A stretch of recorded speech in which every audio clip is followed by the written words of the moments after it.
И в первую очередь я хочу рассказать о... Так, народ как-то определился, кто сидит, кто ходит.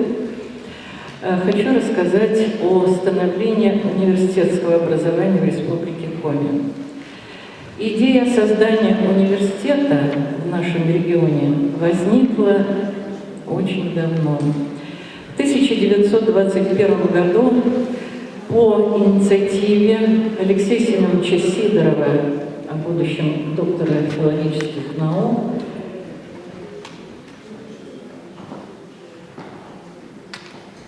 и его соратников был открыт Зырянский институт народного образования. Алексей Семенович Сидоров стал первым ректором этого первого высшего учебного заведения на территории нашей республики. И тогда же Сидоров выступил с идеей создания классического университета в нашем городе, тогда Усть-Сысольске.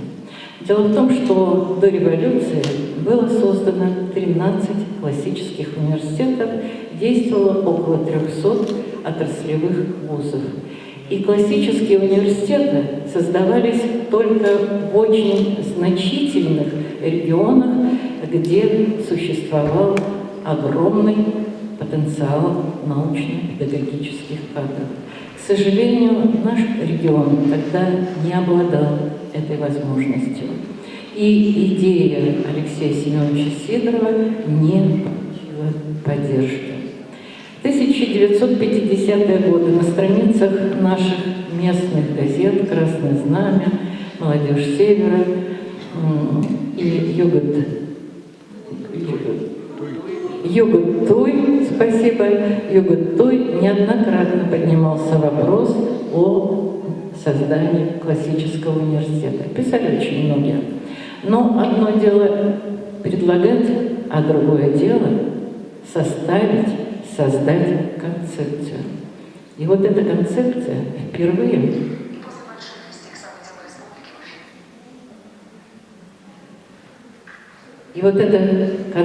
впервые была разработана как раз по инициативе Валентины Александровны Витязевой еще в 1961 году. Тогда Валентина Александровна занимала должность заведующей отделом экономики Коми филиала Академии наук. Тогда еще там не работал Анатолий Иванович Истабаев, который позднее эту идею тоже ее подхватил и поддерживал. В этом обосновании, в этой концепции университет рассматривался в комплексе и других вузов, которые необходимо создать на территории нашей республики. В Воркуте, в Ухте и в Сыктывкаре речь шла о лесном институте. Рассматривались различные направления деятельности университета, которые, конечно, тогда являлись перспективными. Руководство нашей республики не поддержало идею Валентины Александровны, и она дождалась звездного часа. В 1965 году нашу республику возглавил Иван Павлович Морозов, человек очень смелый, решительный, который, конечно же, услышал Валентину Александровну и одобрил ее идею. Она вместе со своими коллегами Коми филиал Академии наук подготовила вторую научную концепцию в 1966 году. И эта научная концепция, она стала отправной точкой к созданию Сыктывкарского университета. Этот вопрос прорабатывался на уровне Коми обкома КПСС в первую очередь. Иван Павлович Морозов поручил заниматься разработкой вопроса. В председателя Верховного Совета Коми СССР Зосиму Васильевичу Панину. И сам Иван Павлович неоднократно приезжал в Москву, чтобы решить данный вопрос. И уже в 1970 году вышло постановление Бюро Коми обкома КПСС о создании университета и о предоставлении 2 строящихся корпусов на Октябрьском проспекте. Сегодня это единый главный корпус нашего университета. Действительно, в этих концепциях Валентина Александровна рассматривала возможность создания уже и медицинского факультета, потому что республика остро нуждалась в квалифицированных врачах. В 1971 году вышло постановление ЦК КПСС за подписью генерального секретаря Леонида Ильича Брежнева создать в Сыктывкаре государственный университет. Не было названия тогда Сыктывкарский университет. Еще не знали, как будет звучать будущий вуз.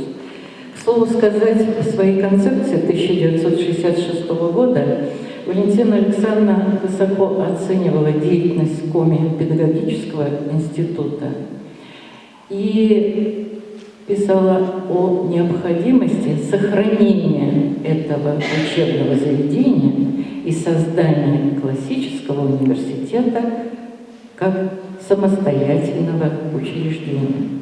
Но мы с вами знаем, что в 1972 году историки, биологи и химики из пединститута перешли в наш университет и составили костяк историко-филологического факультета и факультета естественных наук. В этом фильме, видимо, случайно показали не тот приказ, который дал основание праздновать день рождения университета 10 февраля, а другой, но тем не менее, тогда, в 1972 году, выходила целая череда приказов, постановлений, указов, которые были связаны с дальнейшей судьбой университета в Сыктывкаре. А 10 февраля в приказе была определена уже структура. И, наверное, многие знают о том, что уже в 1972 году был плавательный бассейн, в 1974 году уже начинал действовать ботанический сад, и факультеты, подразделения нашего университета, они занимались уже активной деятельностью, активной работой. Когда стали уже в начале 2003-го тысячелетия говорить о необходимости объединения Коми-пединститута и Сыктывкарского университета, Валентина Александровна выступала по этому поводу в прессе, давала интервью, и она, вы знаете, она была очень таким политиком, дипломатом. Она ни разу не сказала, точно ли они должны объединиться или наоборот. То есть не прозвучало единого мнения, потому что этот вопрос, конечно, как любая медаль, имеет 2 стороны.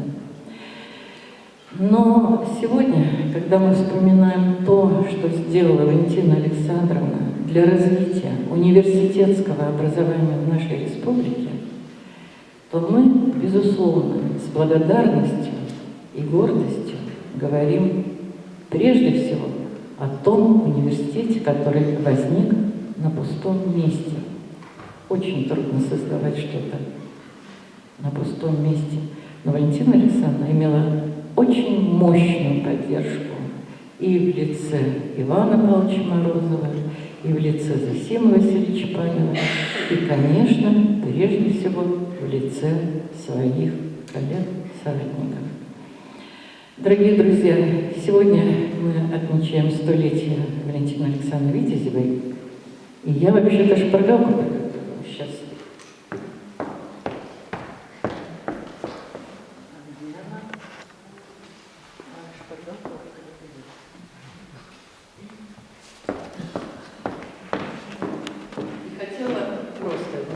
Я не закончила, тут 4 строчки. В нашем университете учился Александр Некрасов, поэт, который завершил обучение в Ленинградском университете. И он написал поэму «Валентина». И я хочу закончить свой рассказ, я не считаю это докладом, его строчками. «Приходят и уходят времена, все исчезает, что на свете мнимо, но все цветет рябиною она, рожденная в Сибири Валентина». Чтобы это продолжалось.